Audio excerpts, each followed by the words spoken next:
Hi, this small video will highlight another bridging series utilizing the loop band. This time we're going to start by placing the loop band around your knees, so just below the knee joint.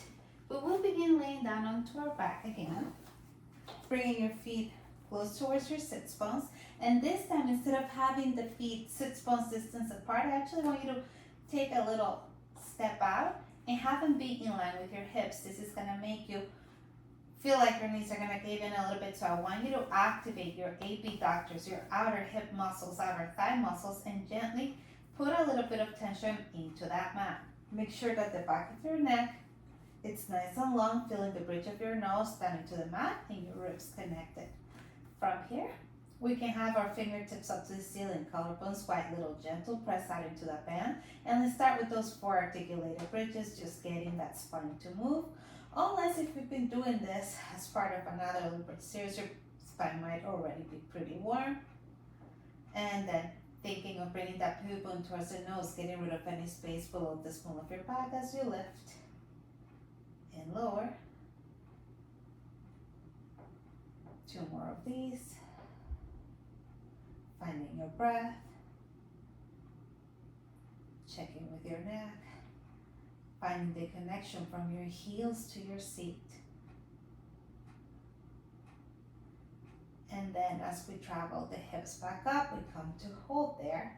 And all we will do is just little openings and closings of the thighs.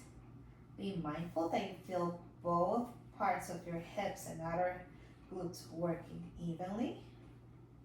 Keeping a connection of the big toe knuckle, baby toe knuckle, and heel. Let's go for 5 more times.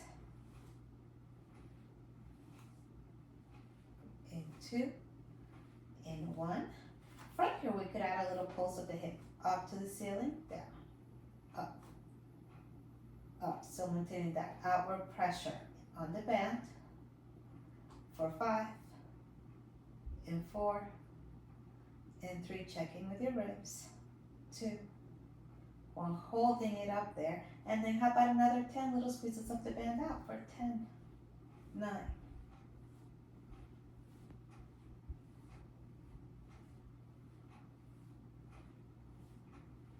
2, in 1, and then just tapping the hips, going for the power bridge and pressing them right back up.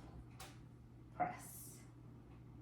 So the importance of the connection through our ribs, so we're not thrusting our ribs up to the ceiling and going into an extension of our back. We don't need that. What we need to do is just feel that hip extensor work. This is great to do after you've been working a lot of maybe like a heavy abdominal series, where you start to sometimes feel your hip flexors want to help. It'll make those hip flexors stretch while we're strengthening the hip extensors. Couple more. And last one. And then let's take our time to articulate that spine back down. From here, we could change the position of our feet, bringing the feet to sits bones first, and then finding those heels together, toes apart in that Pilates V.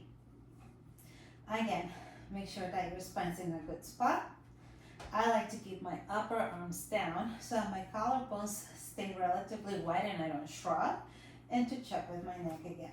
All right, before we even think of lifting the hips up, find that connection of those heels towards one another, and your sits bones should turn on really fast, letting those glutes know what we're gonna be doing, what we need to recruit.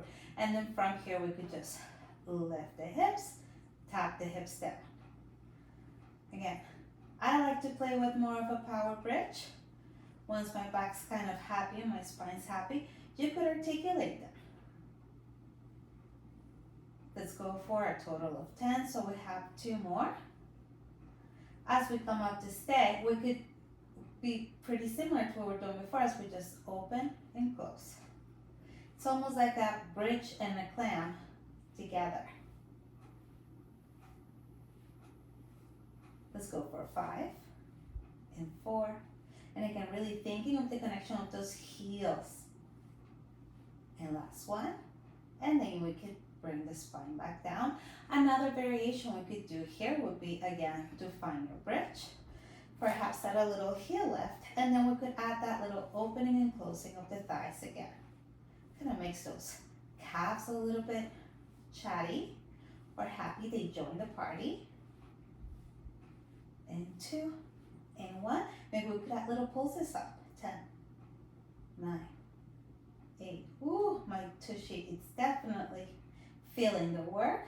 5, 4, and 3, and 2, and 1. Lowering the heels, lifting the heels, lowering and lifting. Last thing. I still want to think of my knees reaching past my toes to keep those hips lifted. Still feel the connection between your heels. 4 more. 3, 2, 1. And then slowly bring that spine down and those heels down. Hope that feels good.